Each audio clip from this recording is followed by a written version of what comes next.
नमस्कार दोस्तों, स्वागत है आप सभी का आपके अपने YouTube चैनल टेक्निकल डिलाइट में। दोस्तों उम्मीद करते हैं, आशा करते हैं आप सभी लोग जहां भी हैं स्वस्थ हैं और खुशहाल हैं।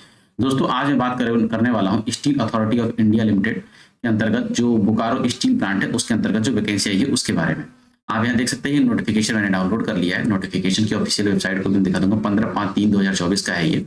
Advertisement number BSLR/2024/1। इसके अंदर जो डिफरेंट वैकेंसी निकले हैं उसके बारे में आज मैं यहाँ पे बात करूंगा। यहाँ देख सकते हैं सीनियर कंसल्टेंट है न्यूरो सर्जरी, ये मेडिकल से रिलेटेड है। मैं बात करूंगा ITI होल्डर्स के लिए, तो यहाँ देखेंगे ऑपरेटर कम टेक्नीशियन की अगर वैकेंसी अगर बॉयलर की है, अटेंडेंट कम टेक्नीशियन बॉयलर की वैकेंसी है। उसके बाद आप यहाँ देखेंगे ऑपरेटर कम टेक्नीशियन माइनिंग से रिलेटेड वैकेंसी है यहाँ पे। उसके बाद ऑपरेटर कम टेक्नीशियन इलेक्ट्रिकल की वैकेंसी है। कितनी? 15/6 टोटल नंबर ऑफ पोस्ट 15 दी गई है, जिसमें UR की 6 पोस्ट हैं इलेक्ट्रिकल वालों के लिए। माइनिंग से रिलेटेड जिनकी ITI है उनके लिए UR में 4 पोस्टें हैं, टोटल 5 पोस्टें दी गई हैं, 1 पोस्ट ST की दी गई है। उसके बाद जिनके पास बॉयलर से रिलेटेड है तो बॉयलर वाले कैंडिडेट्स के लिए ऑपरेटर कम टेक्नीशियन के लिए 8 पोस्टें यहाँ दी गई हैं। उसके बाद देख सकते हैं अटेंडेंट कम टेक्नीशियन के लिए 12 पोस्टें यहाँ पे दी गई हैं। इसके बाद जब नीचे की तरफ हम आएंगे तो इसमें देखेंगे कि इनके लिए क्या क्या एसेंशियल चीजें दी गई हैं। ऑपरेटर कम टेक्नीशियन बॉयलर के लिए आप यहाँ देख सकते हैं एज लिमिट की बात करें तो 30 ईयर है। उसके बाद मैट्रिकुलेशन होना चाहिए विद 3 ईयर डिप्लोमा होना चाहिए मैकेनिकल से, इलेक्ट्रिकल से या केमिकल से, पावर प्लांट और production of instrumentation government institute से या किसी से भी, AICTC approve. First class boiler attendant certificate होना चाहिए।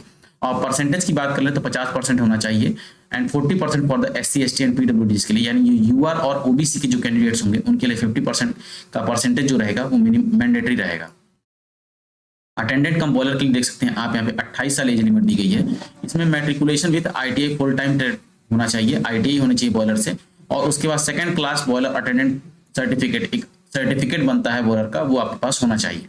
उसके बाद बात करें ऑपरेटर कम टेक्नीशियन इलेक्ट्रिकल के लिए, तो आपके पास मैट्रिकुलेशन होना चाहिए, 3 साल का डिप्लोमा होना चाहिए इलेक्ट्रिकल डिसिप्लिन में, और आपका परसेंटेज जो होना चाहिए 50% UR और OBC के लिए, 40% होगा SC ST एंड PWD के लिए, और जो डिपार्टमेंटल कैंडिडेट्स हैं उनके लिए।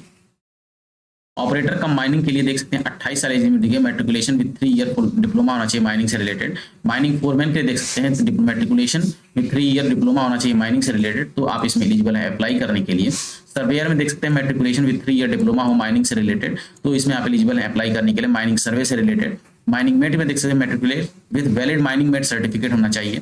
उसके बाद अटेंडेंट कम टेक्नीशियन ट्रेनिंग के लिए देख सकते हैं matriculation with ITI with designated trade. Attendant cum technician designated trade में अप्रेंटिसशिप होना चाहिए मिनिमम 1 ईयर ड्यूरेशन का डेजिग्नेटेड ट्रेड में from an iron ore mine owned by an integrated steel plant. किसी स्टील प्लांट से रिलेटेड आपके पास चीजें रहेंगी तो आप इसमें एलिजिबल हो पाएंगे अप्लाई करने के लिए। उसके बाद आप यहाँ देख सकते हैं नेशनल अप्रेंटिसशिप सर्टिफिकेट जो होगा रिकॉग्नाइज्ड बाय NCVT और NCVET के द्वारा हो, तो आप इसमें एलिजिबल है अप्लाई करने के लिए। तो ये चीजें एसेंशियल क्वालिफिकेशंस में दी गई हैं।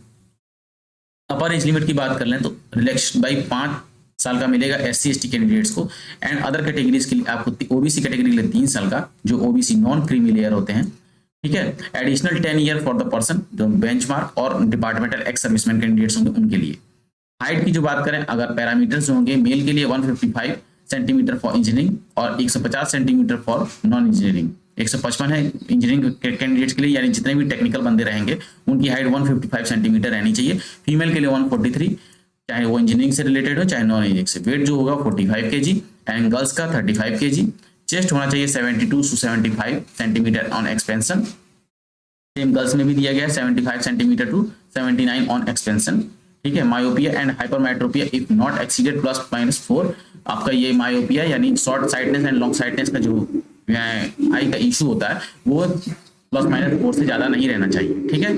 उसके बाद मोड ऑफ सिलेक्शन जो होगा एलिजिबल कैंडिडेट्स की अगर बात कर लें, जैसे मान लीजिए माइनिंग फोरमैन से related eligible candidate required to appear in the examination which में भी कंप्यूटर CBT मोड में आपका एग्जामिनेशन कंडक्ट करवाया जाएगा और आपका एडमिट कार्ड प्रोवाइड कर दिया जाएगा ऑफिशियली वेबसाइट से। Candidate shortlisted on the basis of their performance on the online CBT mode के परफॉर्मेंस के आधार पे आपको शॉर्टलिस्ट किया जाएगा। उसके बाद आपको स्किल टेस्ट और ट्रेड टेस्ट देना रहेगा, ठीक है। CBT will be 100%, skill test will be only in qualifying nature. जो आपकी मेरिट बनेगी वो बनेगी CBT मोड के आधार पे, और जो आपका स्किल टेस्ट करवाया जाएगा जस्ट क्वालिफाइंग इन नेचर होना चाहिए, गो और नॉट गो के आधार पे, ठीक है। और जो ब्रांच वाइज जितने भी कैंडिडेट्स हैं अपनी अपनी ब्रांचों का उनका मैंने बता दिया है, तो वो आप देख सकते हैं कि इस ब्रांच के लिए कितनी कितनी पोस्टें आपको दी गई हैं।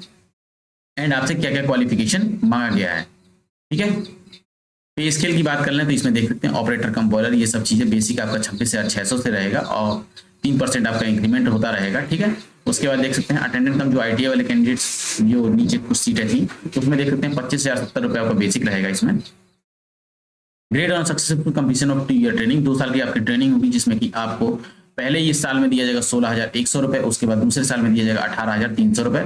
इसी तरह अटेंडेंट कम टेक्नीशियन को दिया जाएगा 12,900 रुपये, उसके बाद दूसरे साल में आपको दिया जाएगा 15,000 रुपये। उसके बाद आपका पे स्केल आपका ये लग जाएगा ग्रेड पे। जो फॉर्म फीस आपको पे करनी रहेगी वो ग्रेड के हिसाब से है। S3 एंड S1 में जो कैंडिडेट्स हैं मैंने जो वैकेंसी में इनको फोकस किया है तो उसमें 500 रुपीज एंड 300 रुपीज का फॉर्म फीस रहेगा जनरल OBC कैंडिडेट्स के लिए, only for general EWS OBC candidate के एंड अदर फीमेल कैंडिडेट के लिए कोई फी नहीं है।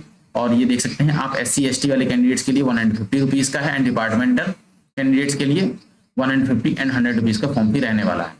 ठीक है, इसकी ऑफिशियल वेबसाइट का लिंक मैं आपको डिस्क्रिप्शन में दे दूंगा जहां से आप डायरेक्टली साइट को विजिट करके देख सकते हैं। उसके बाद सिलेबस की बात कर लें तो इसमें देख सकते हैं वर्बल एबिलिटी है, क्वांटिटेटिव एप्टीट्यूड है, जनरल नॉलेज है, लॉजिकल रीजनिंग है, quantitative aptitude, domain knowledge, relevant diploma engineering and stream, जो आपका जिस ब्रांच से भी रिलेटेड आपका डिप्लोमा और ITI है उस ब्रांच से रिलेटेड आपसे क्वेश्चन पूछे जाएंगे। बाकी ये आपका सिलेबस रहने वाला है और 90 मिनट्स ड्यूरेशन यानी 1.5 आवर यानी 1.5 घंटे का आपका पेपर रहेगा। ठीक है, और ये आपका पेपर पैटर्न रहने वाला है। ठीक है, नंबर ऑफ क्वेश्चंस की बात नहीं की गई है लेकिन इसमें निगेटिव मार्किंग जो रहेगी 1/4 की निगेटिव मार्किंग। क्वेश्चन आपका बाइलिंगुअल रहेगा इंग्लिश और हिंदी में। ठीक है, syllabus for non technical section, technical section में gain by while acquiring minimum essential qualification from the curriculum from the qualification and prescribed by competent authority. तो जो आप कंपिटेंट अथॉरिटी जैसे डिप्लोमा करते हैं तो आप उसमें जो सिलेबस रहता है उसी के अकॉर्डिंग आपसे चीजें पूछी जाएंगी इसमें। ठीक है, जो डोमेन नॉलेज है आपकी इसकी लास्ट डेट जो दी गई है 7/5/2024 दी गई है। 16/4/2024 से ऑनलाइन आवेदन स्टार्ट हो जाएगा। इसकी ऑफिशियल वेबसाइट का लिंक मैं डिस्क्रिप्शन में दे दूंगा। ठीक है, रजिस्टर्ड ऑफिस आप यहाँ देख सकते हैं, ये इसका रजिस्टर्ड ऑफिस है न्यू दिल्ली में। तो वीडियो बने रहने के लिए धन्यवाद। अगर आपको वीडियो पसंद आता है, वीडियो आपके लिए हेल्पफुल है तो वीडियो को लाइक करें, चैनल को सब्सक्राइब करें, फिर दोस्तों में शेयर करना ना भूलें।